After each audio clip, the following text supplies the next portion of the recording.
সবকিছুর একটা স্রষ্টা আছে। আল্লাহকে বানিয়েছে কে? যদি কেউ বলে সবকিছুরই একটা স্রষ্টা আছে, কথাটা ঠিক নয়। সব সৃষ্ট জিনিসের স্রষ্টা আছে। আল্লাহ তাআলার সংজ্ঞা হচ্ছে তাকে কেউ সৃষ্টি করেনি। যখনই বলবেন কে আল্লাহকে বানিয়েছে, সে আল্লাহ নয়।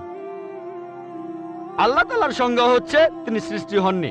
ধরেন এক লোক আপনাকে বলল যে ভাই, আমার বন্ধু জন, সে হাসপাতালে ভর্তি হয়েছে, সে একটা বাচ্চার জন্ম দিয়েছে। বলতে পারবেন এই বাচ্চাটা ছেলে না মেয়ে? বলতে পারবেন? চেষ্টা করেন, দেখেন। পারবেন না কেন? ছেলে না মেয়ে? হ্যাঁ না। ধরেন ভাই জন, সে হাসপাতালে ভর্তি হয়েছে, সে একটা বাচ্চার জন্ম দিল। এই বাচ্চাটা ছেলে না মেয়ে? আপনি বলতে পারবেন? না না।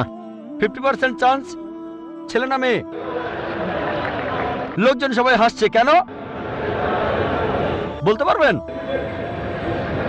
পারবেন না কেন?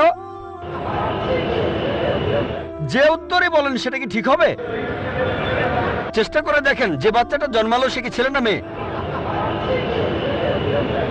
চেষ্টা করেন। মেয়ে। মেয়ে। ভাই, পুরুষ লোক কি বাচ্চার জন্ম দিতে পারে? হ্যাঁ, এখানে আপনি ভুল করেছেন। একইভাবে ভুল করেছেন যখন বললেন কে আল্লাহকে বানিয়েছে। পুরুষ লোক কোনো বাচ্চার জন্ম দিতে পারে না, তাহলে তো মেয়ে বা ছেলে হওয়ার প্রশ্নই আসে না। এখন কি আপনি বুঝতে পেরেছেন?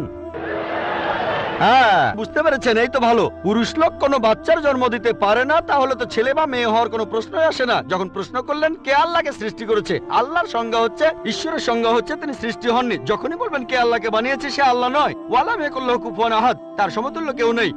এবারে আপনার শেষ